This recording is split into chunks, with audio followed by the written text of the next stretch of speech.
just do it for the dollar, we do it to help the people. Yes. How can we do better if we're a physicist and make an invention that can help the humanity? Yeah. In the Quran, this scripture, we're told that the only thing I expect of you, this is the God in paraphrase, I expect of you to love your fellow human being. Yes. Love each other. And I wish we can get this message through. And yes, it's important to pray, but how long does prayers take? 20 minutes a day? Half an hour a day? It's a small amount. So, maximum. So it's a good daily exercise. You connect. It's more difficult to commit some insane thing. If you're in the prayer every day you have to go back to God 5 times. But it's an interesting thing when the Prophet Muhammad was in his pretty ratty mosque. It was, after all, it was not much of a mosque. Yes. And compared to today's mosque. Yeah, I mean, it was a beautiful structure, but, thatched roofs, and we think we have to have these grand things. And so he goes in there, and there's a group of people sitting down discussing the intellectuals. And then there were people praying. Yeah. The people praying had expected he'd come and sit and pray with them for hours, and instead he sat with the discussion group. So they came up to him, as you know, and said, why didn't you join us? He said, this is the real prayer, huh? Yeah. The real worship. Knowledge and seeking knowledge and learning. There's the prophetic statement that the seeking of God's creative power and contemplating and studying, contemplate also means studying, intense study of the divine creation is worth 70 years of prayer? Yes. Yeah. 70 years of bowing.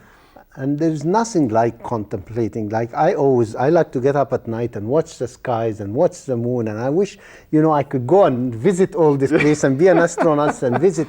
But you see God's gloriness. And that's the only way. It's the only way. Yes. It is the way. Yeah.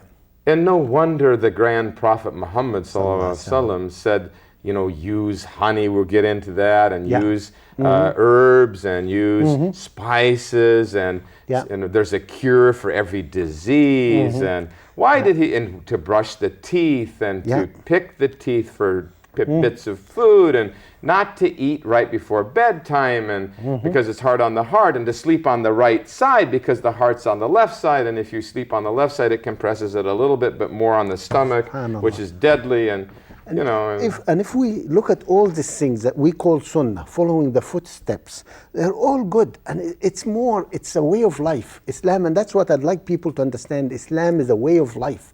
It's in our everyday thing to make our life simple, to enjoy life and have the best quality of life, as you might say. It's totally a method to live this life in peace and productive and safety. Yeah.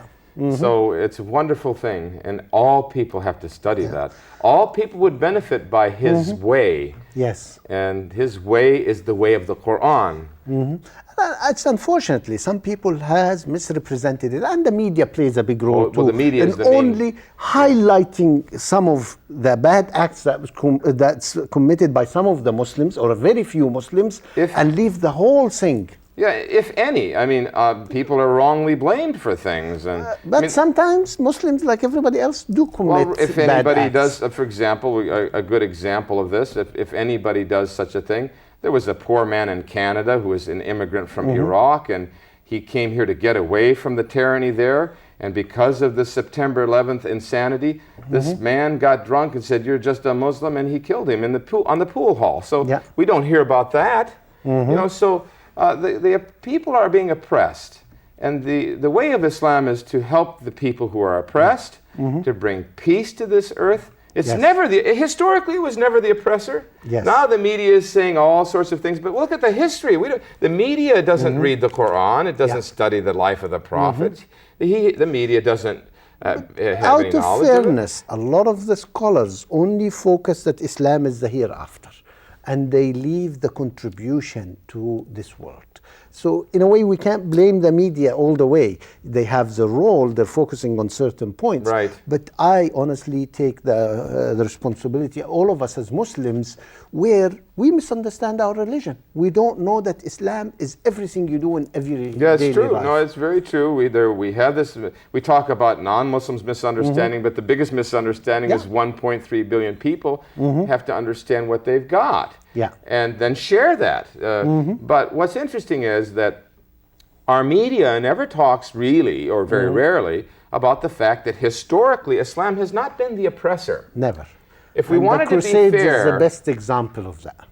The Spain? Crusades. The Crusades, of course. When the Crusades went into Jerusalem, they killed every Muslim and every Jewish person there. It's true. And yet when the Muslims went back, they treated everybody equal. Very good example of how, Islam has nothing to do with violence. Islam is equality and treating everybody good. When the Jews were kicked out of Spain and they were Yeah. floating on their casks and cargo and whatever Yeah. they could find along the Mediterranean, who was it that picked them up and gave them housing and gave them a new country? The Sultan of Uthman, the Ottoman Sultan. Yes, the Muslims. They did it all over the place in Morocco, and the Jewish families are still there that were kicked out of Spain. So Islam has always been the modulating force, the moderate power.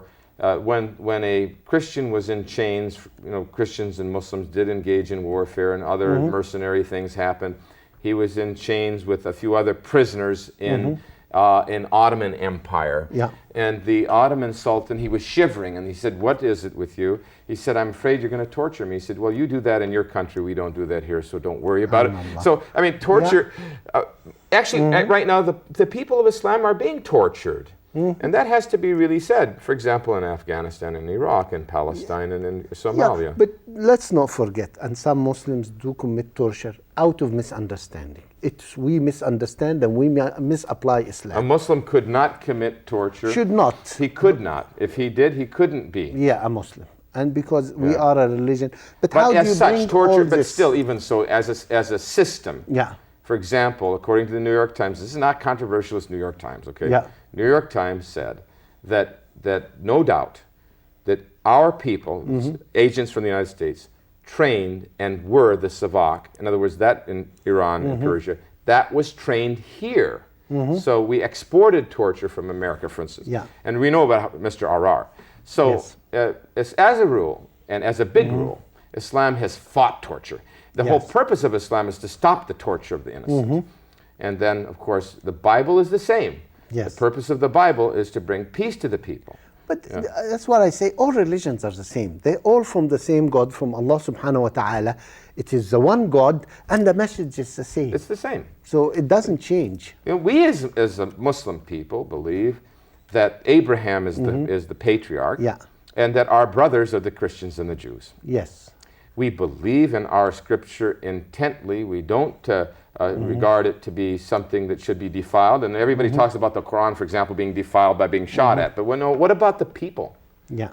The defilement is in the innocents.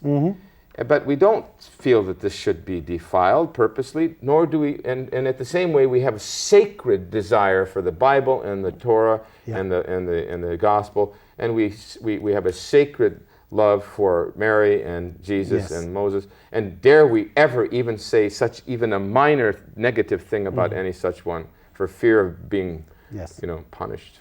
Well, Dr. Kaasem, thank you. This is a great discussion, and we'll talk again in the future. We're coming to the end of the show.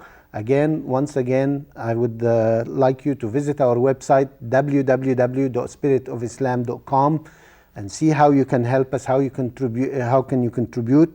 If you like our show and you enjoy this kind of discussions, as I mentioned before, I believe in the show should be a frank discussion, non-rehearsed, and it comes from the heart. One thing that was really encouraging, I got a message from a young lady that said there's a lot of Islamic shows on the air, but one thing I like about your show, Brother Ashraf, it comes from the heart and it teaches us how to love Islam and how to love Allah subhanahu wa ta'ala.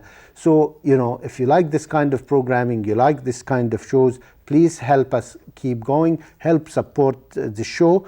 Visit our website or send us an email or call. And thank you very much. Wassalamu alaikum wa rahmatullah.